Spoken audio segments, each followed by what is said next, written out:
Coral bleaching से ये जो हमारा आर्टिकल है वो इसका कंटेक्स्ट ये है कि ऑस्ट्रेलिया में रिकॉर्ड जो है कोरल ब्लीचिंग हो रहा है। इसका fourth mass coral bleaching events जो है स्टार्ट हुआ था 2023 से और marked by intense marine heat waves across the coast. तो ऑस्ट्रेलिया के कोस्ट पे जो है हीट वेव्स के बढ़ने की वजह से जो है कोरल ब्लीचिंग हो रहा है। और ये जो क्लियर कट विजिबल है, कोरल ब्लीचिंग का मतलब ये होता है कि कोरल का एक तरीके से डेथ ऑफ द कोरल। तो इसलिए जो है, और कोरल का इंपॉर्टेंस क्या है, जैसे हम देखते हैं कि मतलब जो कोरल है क्या चीज़, कि कोरल दो चीज़, एक तो इनवर्टेब्रेट एनिमल जिसको बोलते हैं पॉलिप्स, और दूसरा जो है एक एल्गाई होता है जिसको बोलते हैं जूजेंथेलाई। तो इन दोनों की सिंबॉलिक रिलेशनशिप से जो है कोरल इकोलॉजी जो है वो डेवलप होती है। मतलब जो है ये इनवर्टेब्रेट एनिमल जो पॉलिप्स है, जैसे ये पॉलिप्स है, पॉलिप्स का मान लीजिए ये शेप हो गया, और ये ग्रीन एल्गाई के ऊपर जो है बेस बना करके रहता है। होता क्या है कि ग्रीन एल्गाई इसको एक तरीके से न्यूट्रिएंट्स देता है, ठीक है, न्यूट्रिएंट्स देता है और सपोर्ट देता है, और साथ साथ जो है कोरल एक तरीके से जो है इसको कुछ ग्रीन एल्गाई को फूड, मतलब एक दूसरे के सिम्बायोटिक रिलेशनशिप में ये लोग रहते हैं। फूड एंड न्यूट्रिएंट्स स्ट्रेंथ ये एक दूसरे को प्रदान करते हैं। तो इससे जो है डेवलप होता है हमारा पूरा का पूरा कोरल का system that provides with them nutrients through photosynthesis. और जनरली क्लासीफाई किया जाए अगर कोरल को, तो कोरल दो टाइप के होते हैं, तो हार्ड कोरल और दूसरा जो है सॉफ्ट कोरल। तो जो हार्ड कोरल होता है उसमें जो है कैल्शियम कार्बोनेट होता है, जबकि सॉफ्ट कोरल में जो है वो कैल्शियम कार्बोनेट का स्केलेटन नहीं होता है। कोरल तीन टाइप के पाए जाते हैं, डिपेंड्स अपॉन क्या है कि उसके शेप के ऊपर डिपेंड होता है और उसके लाइफ साइकिल के ऊपर डिपेंड होता है, ठीक है। तो एक तो टाइम साइकिल है इसमें, और दूसरा जो है उसका जो है शेप किस टाइप से होता है। तो एक तरीके का जो है फ्रिंजिंग रीफ कोरल, दूसरा बैरियर रीफ कोरल, और तीसरा जो एटॉल। तो ये तीन टाइप के जो है उनके शेप के आधार पे जो है इनको डिसाइड किया गया है कोरल रीफ। कोरल रीफ के जो बनने का जो फॉर्मेशन का जो कंडीशन होता है वो बहुत नैरो रेंज में ही बनता है। जैसे कि उसका टेम्परेचर रेंज है 23 से लेकर के 29 डिग्री सेल्सियस अगर सी वाटर का टेम्परेचर है जिस क्षेत्र में, तो वहाँ पे बनेगा। Clear and shallow water less than 50 meters, मतलब जो है बहुत डीप वाटर में ये डेवलप नहीं होते हैं। जहाँ सेलो वाटर होता है, क्लियर वाटर होता है, वहाँ डेवलप होते हैं, क्योंकि ऐसे जगहों पर क्या होता है सनलाइट का जो है पेनिट्रेशन अच्छा होता है। सनलाइट की पेनिट्रेशन अच्छा होने से क्या होगा कि फोटोसिंथेसिस में उसका यूज आएगा। दूसरा क्या होता है सैलिनिटी का जो लेवल है वो स्टेबल होना चाहिए। बहुत टू सलाइन, मतलब ज़्यादा फ्रेश वाटर और ज़्यादा सलाइन वाटर दोनों जो है इसके लिए नुकसानदायक होता है। इसलिए ये जो मतलब सैलिनिटी भी जो है एक लिमिटेड रेंज में होगा तब जाके कोरल फॉर्मेशन होता है। तो ये जो तीन कंडीशन है, तो टेम्परेचर, एक shallow water for the penetration of the sunlight, और स्टेबल सैलिनिटी, इस कंडीशन अगर मिलता है हमको तो वहाँ पर जो है कोरल का फॉर्मेशन होता है। अब कोरल ब्लीचिंग कैसे होता है? कोरल ब्लीचिंग मतलब जो डेथ ऑफ द कोरल कैसे होता है कि जैसे जो जूजेंथेलाई ये जो एल्गाई है ये डिफरेंट कलर देता है कोरल को, ठीक है। अब चूंकि क्या है कि किसी कारण से जो है ये जो फॉर्मेशन या टेम्परेचर बढ़ जाए ग्लोबल वार्मिंग के चलते, फिर जो है मान लीजिए पॉल्यूशन वगैरह होता है तो जो वाटर जो है वो मडी हो जाए, क्लियर कट वाटर ना हो और सैलिनिटी बढ़ जाए, तो कोरल जो है अपना जो है वो उसका लाइफ जो है ख़त्म होने के कगार पे आता है, डेथ होने लगते हैं। तो इस प्रोसेस को हम बोलते हैं कोरल ब्लीचिंग।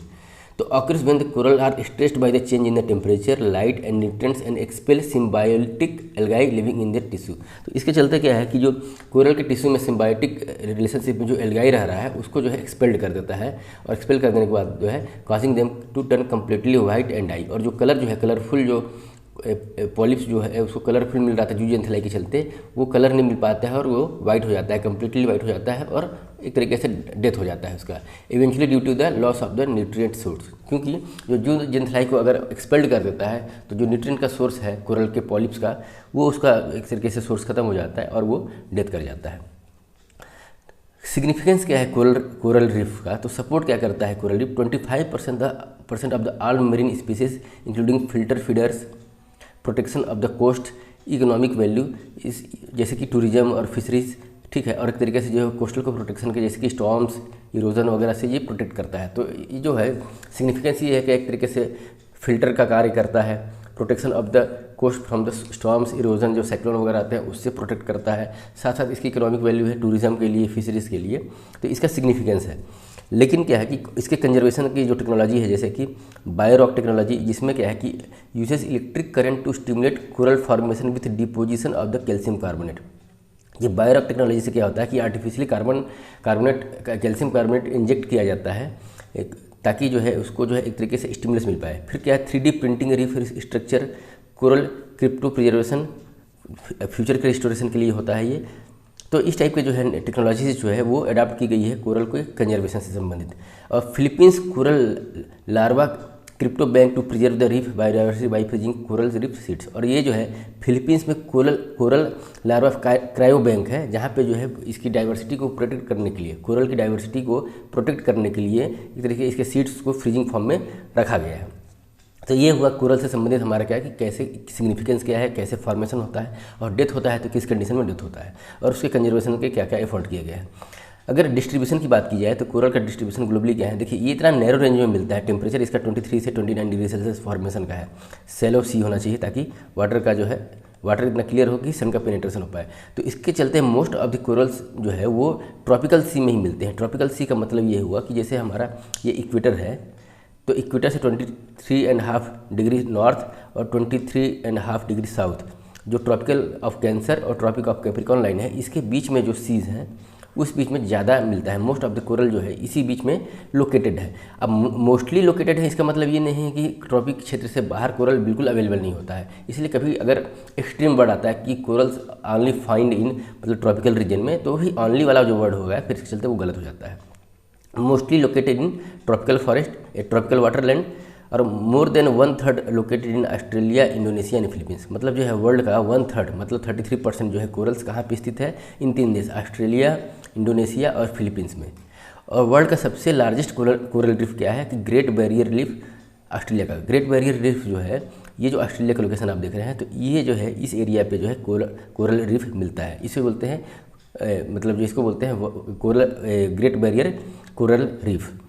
इंडिया में अगर देखा जाए तो Andaman Nicobar group of island में मिलता है, लक्षद्वीप में भी है। लक्षद्वीप इनफैक्ट जो है वो पूरा का पूरा जो है कोरल आइलैंड ही बोला जाएगा उसको। Gulf of Kutch, gulf of Mannar, पाक बे, मलवान और महाराष्ट्र के स्मॉल स्केल क्षेत्र पे भी जो है कोरल रीफ मिलता है। और ये जो क्षेत्र है हमारा, ये जो दिखा रहा है मैप में कि इंडिया से लेकर के ये जो एरिया है इसको बोलते हैं कोरल ट्रायंगल। ये जो है वर्ल्ड का सबसे ज़्यादा जो है कोरल का डिपोजिशन यहाँ पे है, इसलिए इसको जो है हम क्या बोलते हैं कि अमेजन ऑफ द सी। ये कोरल ट्रायंगल है, इसको क्या बोलते हैं, अमेजन ऑफ द सी। इसमें ये लोकेशन है जनरली ऑस्ट्रेलिया, फिलीपींस और इंडोनेशिया के मतलब जो है समुद्र से जुड़ा हुआ ये जो रीफ है कोरल रीफ ट्रायंगल के नाम पे है। तो इसके साथ ही कोरल वाला जो है हमारा जो है टॉपिक डिस्कशन खत्म हुआ। चलते हैं नेक्स्ट टॉपिक की ओर। नेक्स्ट टॉपिक है हमारा सस्टेनेबल एक्वाकल्चर इन मैंग्रोव इकोसिस्टम, सेमी। कंटेक्स्ट क्या है न्यूज का कि सस्टेनेबल एक्वाकल्चर इन मैंग्रोव सिस्टम, सेम। ये जो एक मॉडल है, क्या मॉडल है ये कि मैंग्रोव एरिया में सस्टेनेबल एक्वाकल्चर प्रैक्टिस कैसे किया जाए। तो इस मॉडल को जो है nature environment and wild life society जो है जो मतलब डेवलप किया गया है, इसके द्वारा nature environment and wild life society द्वारा डेवलप किया गया। इसे जो है ग्लोबल टेक्निकल रिकॉग्निशन मिला है। किसके द्वारा, यूनाइटेड नेशन की फूड एंड एग्रीकल्चर ऑर्गेनाइजेशन के द्वारा इस मॉडल को जो है एक तरीके से ग्लोबल टेक्निकल रिकॉग्निशन मिला है। तो क्या है ये सस्टेनेबल एक्वाकल्चर इन मैंग्रोव इकोसिस्टम। तो एक्वाकल्चर से हम क्या समझते हैं कि जैसे एग्रीकल्चर होता है तो हम जो है मतलब टेरिटोरियल लैंड पे जो है वो हम फार्मिंग करते हैं तो एग्रीकल्चर हो गया। लेकिन जब हम पानी की सतह पर समुद्र पे चाहे इस टाइप का कुछ जो है एग्रीकल्चर प्रैक्टिस चाहे कुछ जो है हम मतलब उसका इकोनॉमिक आउटपुट लेते हैं खेती किसानी के संबंध में, तो हम उसको बोलते हैं एक्वाकल्चर। ठीक है, तो मैंग्रोव में जो है हम सस्टेनेबल एक्वाकल्चर जो प्रैक्टिस कर रहे हैं तो उससे संबंधित जो है ये एक प्लेटफॉर्म है। इसमें जो है मल्टी स्टेक होल्डर पार्टनरशिप है to strengthen the transformative process in shrimp trade as a basis for the protection of the mangrove ecosystem in South Asia.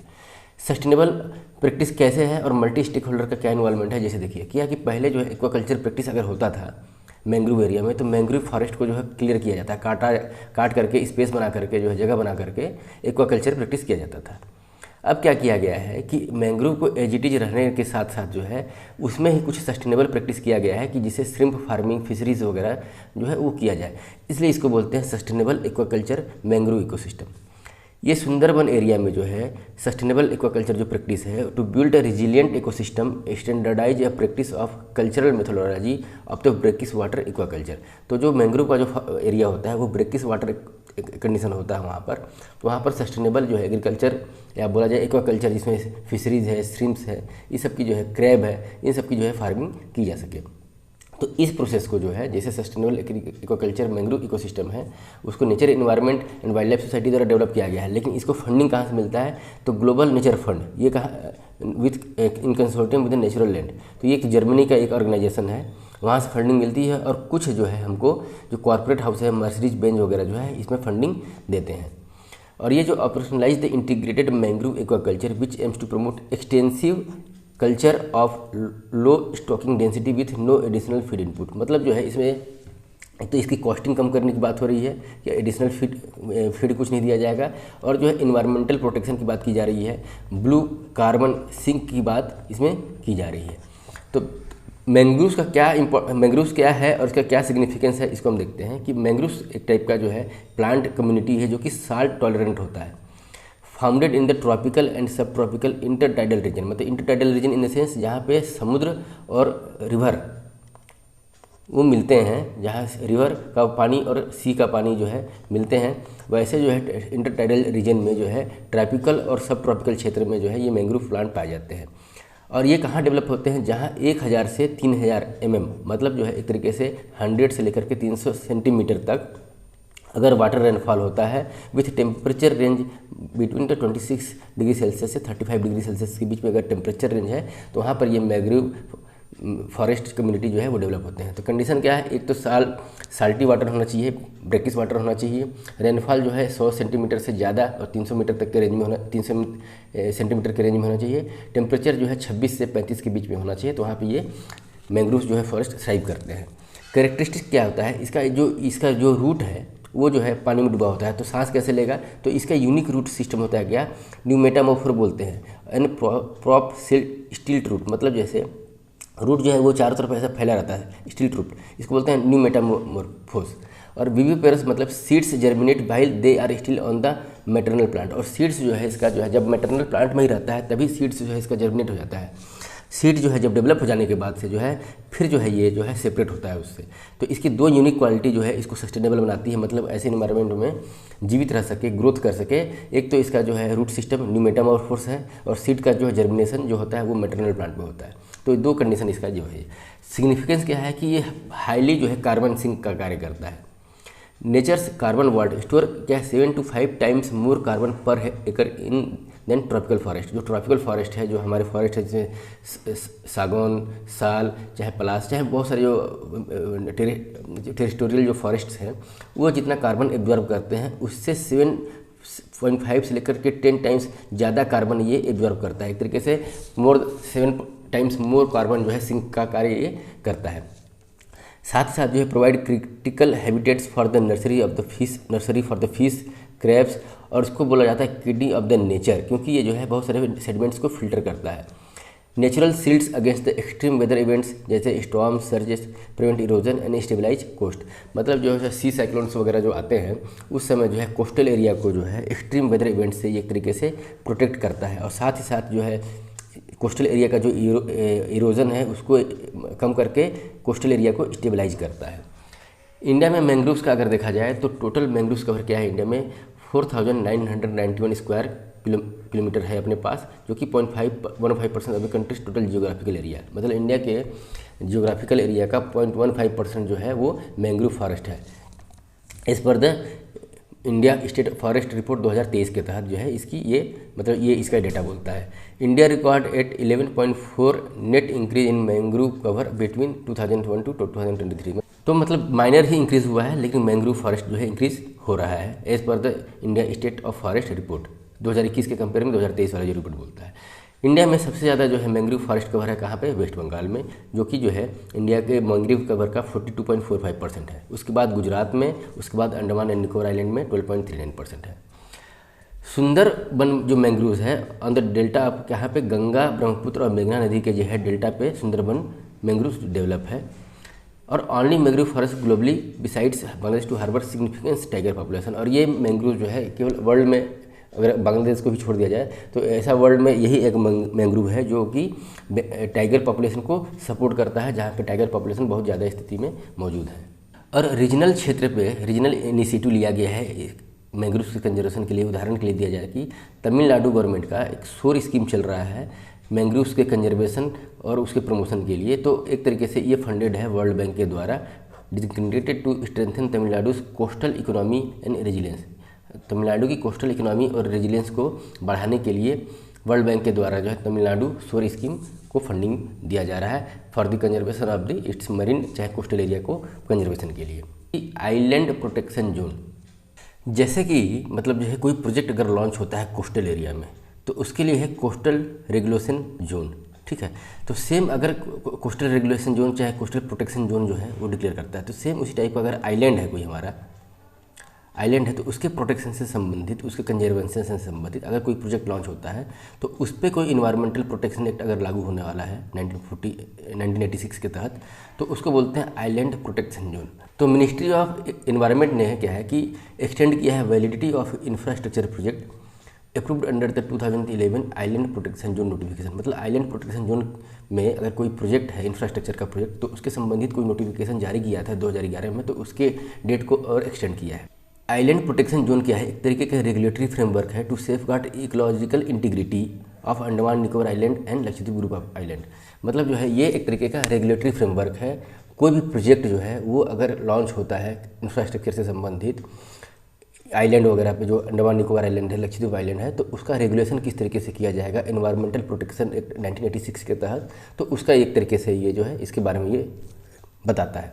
तो ये जो आइलैंड प्रोटेक्शन जोन है इसके दो पार्ट हैं। पहला आइलैंड कोस्टल रेगुलेशन जोन जो कि मिडिल अंडमान, नॉर्थ अंडमान और साउथ अंडमान, लिटिल अंडमान को मतलब एक एरिया को इंक्लूड करता है। Middle Andaman, north Andaman, south Andaman और लिटिल अंडमान ये जो है इसको कवर करता है। और जो है इंटीग्रेटेड आइलैंड मैनेजमेंट प्लान, तो इन आइलैंड के अलावा rest of the Andaman Nicobar island के साथ साथ जो है लक्षद्वीप का आइलैंड है उसको ये कवर करता है। ये आता है जैसे कि हमारा कोस्टल रेगुलेशन जोन हुआ करता था उसी के तर्ज पे जो है आइलैंड प्रोटेक्शन जोन को तैयार किया गया है।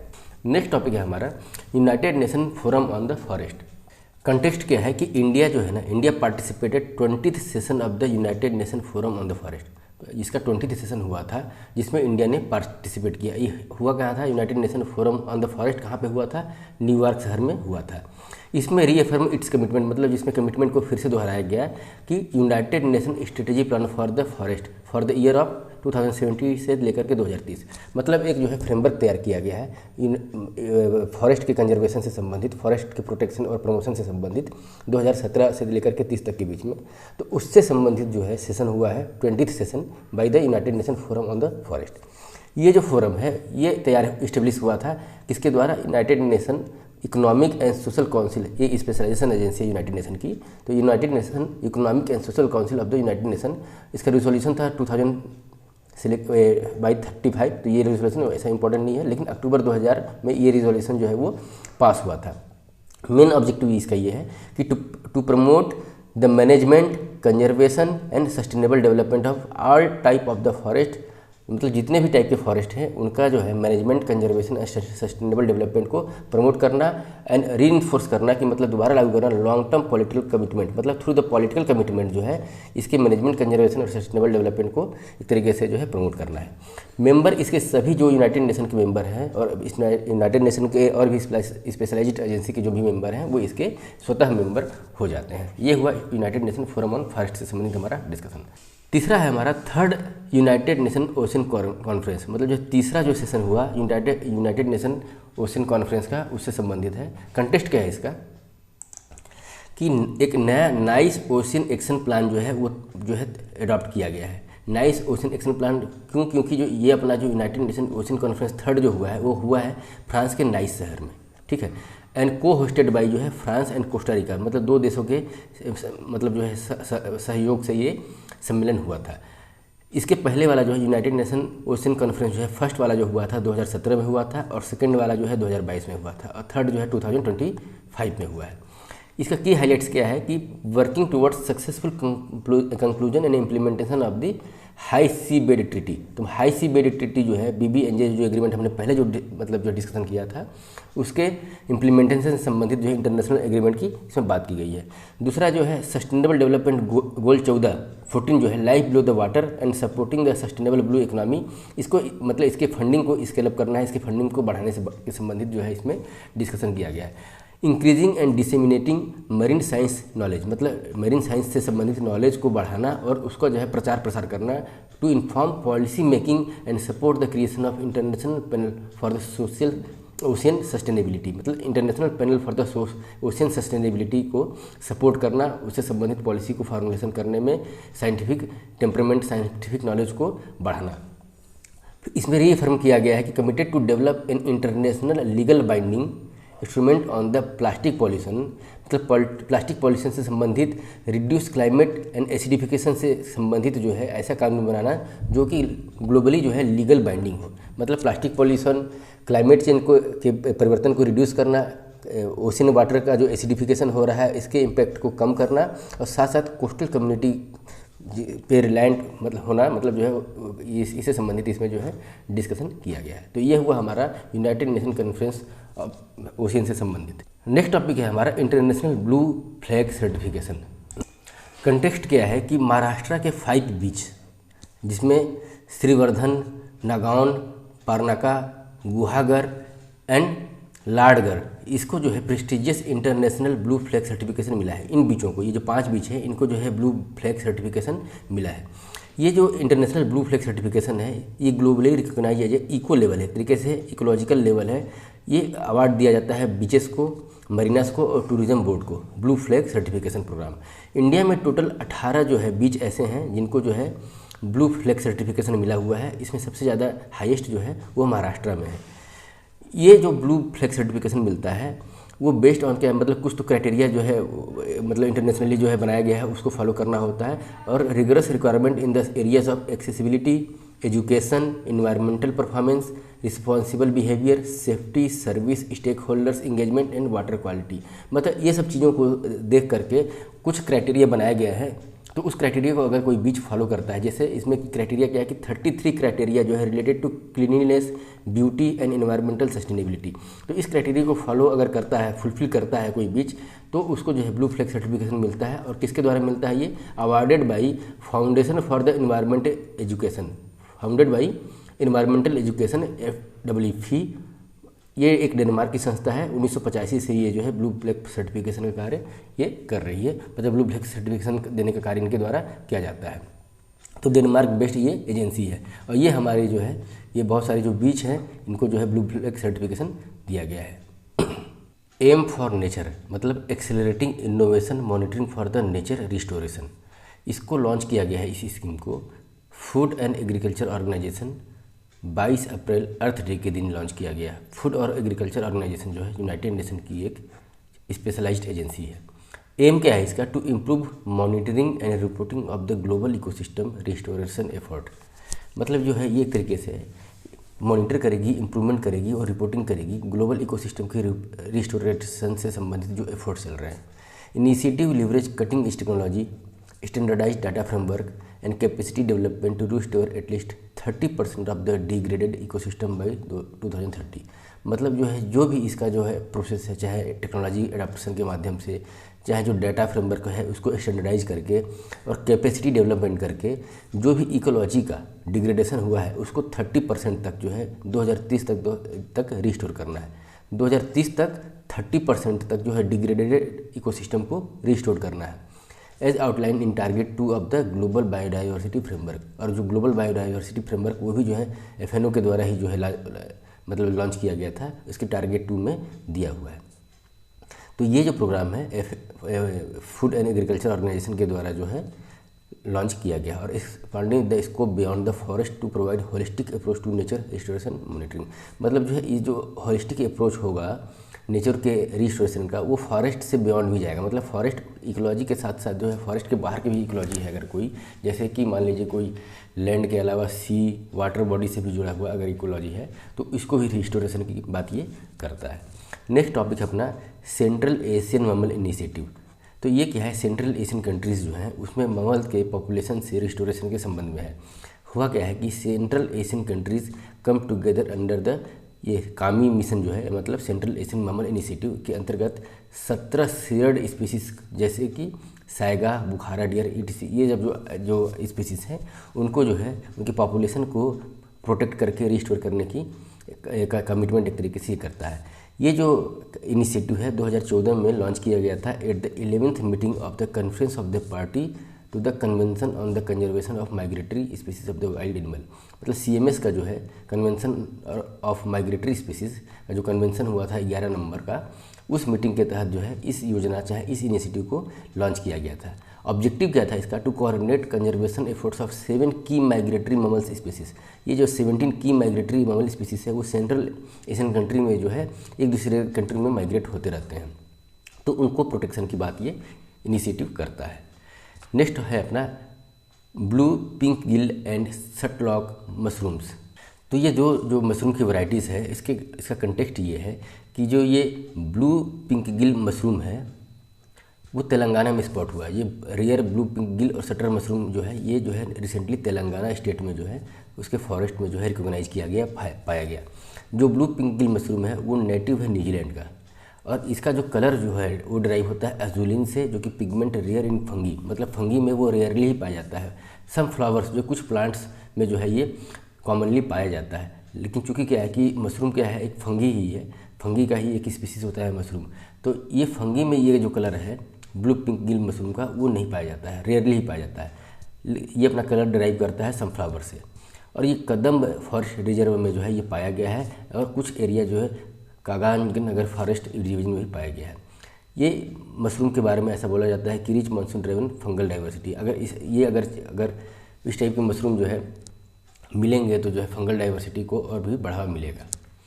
जो सटर मशरूम है उसको जो है कवर टाइगर रिजर्व में रिकॉर्ड किया गया है, जो कि ये मशरूम जो है केवल वेस्टर्न घाट और वेस्टर्न इंडिया की तरफ मिलता था, लेकिन अब जो है ये तेलंगाना के फॉरेस्ट में भी जो है इसको रिकॉर्ड किया गया है। नेक्स्ट टॉपिक है अपना AVI लिस्ट। तो AVI लिस्ट का मतलब हुआ कि एवियंस लिस्ट। एवियन मतलब क्या है कि जो मतलब बर्ड से संबंधित होता है, तो ये first ever unified global check list of bird species, मतलब एक तरीके का ये रजिस्टर्ड है, चेक लिस्ट है बर्ड स्पीसीज से संबंधित। और इसका यूज क्या होगा? To aid effective bird conservation. तो बर्ड कंजर्वेशन के लिए इस लिस्ट का AVI लिस्ट का यूटिलाइजेशन किया जाएगा, और इसको जो है डेवलप किया गया है by the collaboration of global effort that includes representation from the Bird Life International, Cornell Lab of Ornithology and American orthologist Society, the International orthologist Union. ये सब जो है मिल करके इनके अब कोलेब्रेशन से जो है AVI लिस्ट का डेवलप किया गया है। और ये जो AVI लिस्ट है ये रिप्लेस करेगी International Ornithologist Committee and Clements list, और जो है इन दोनों को जो है रिप्लेस करके जो है ये AVI लिस्ट अब जारी होगा, जिसको हर साल जो है अपडेट किया जाएगा। तो ये जो है कुछ मिसलेनियस टॉपिक हुआ। कुछ जो है टॉपिक्स हम देख लेते हैं जो कि न्यूज़ में थे, एज ए कंसेप्ट जो है वो हमको समझना चाहिए। तो इसमें पहला है कंजर्वेशन रिजर्व।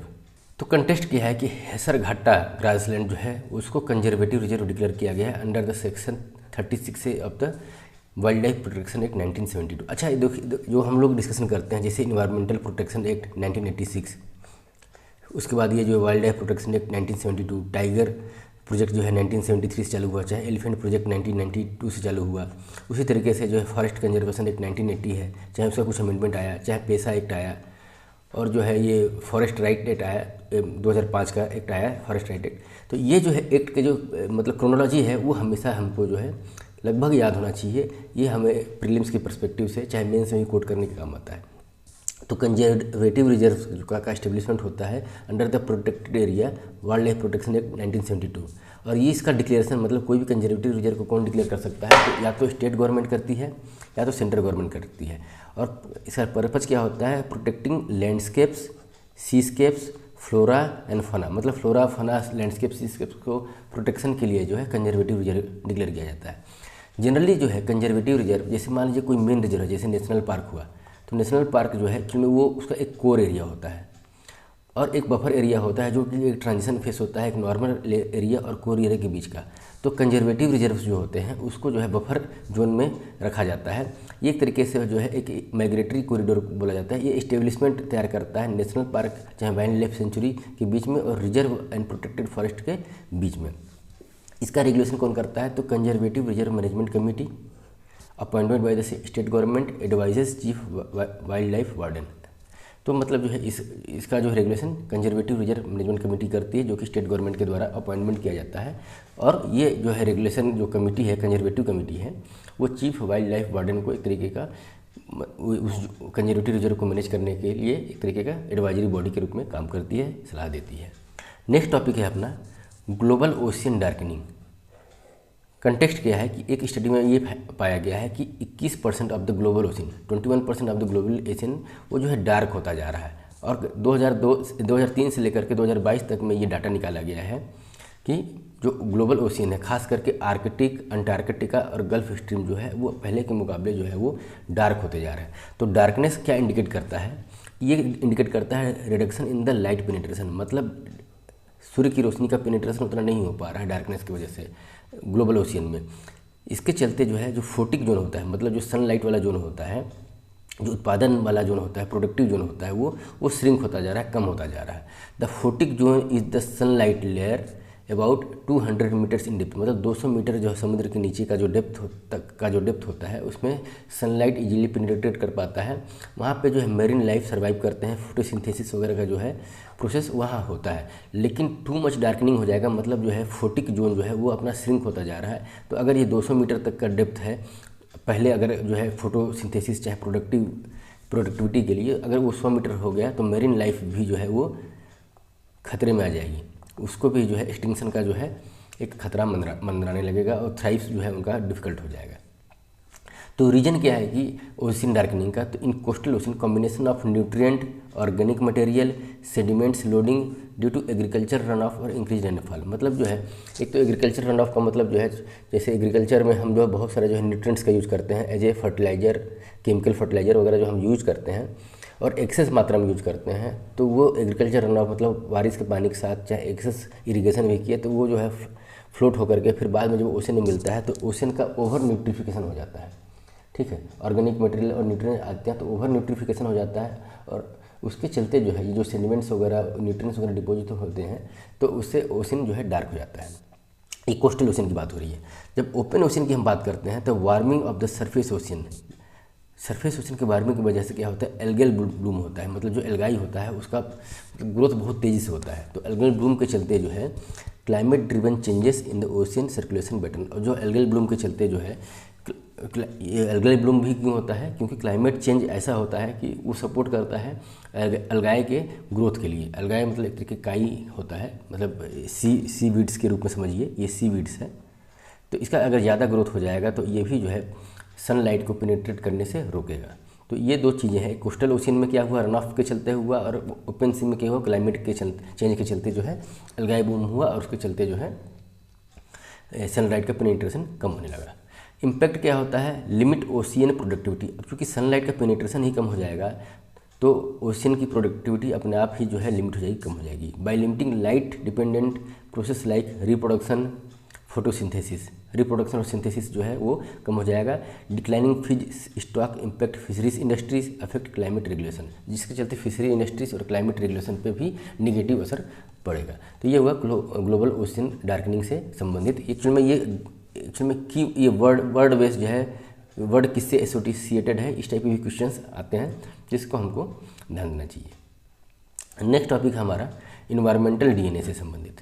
अभी साइंटिस्ट क्या कर रहे हैं कि मतलब इन्वायरमेंटल डीएनए का एनालिसिस कर रहे हैं। ठीक है, फोकस कर रहे हैं इन्वायरमेंटल डीएनए एनालिसिस पे, जिससे कि बायोडाइवर्सिटी का कंजर्वेशन हो सके।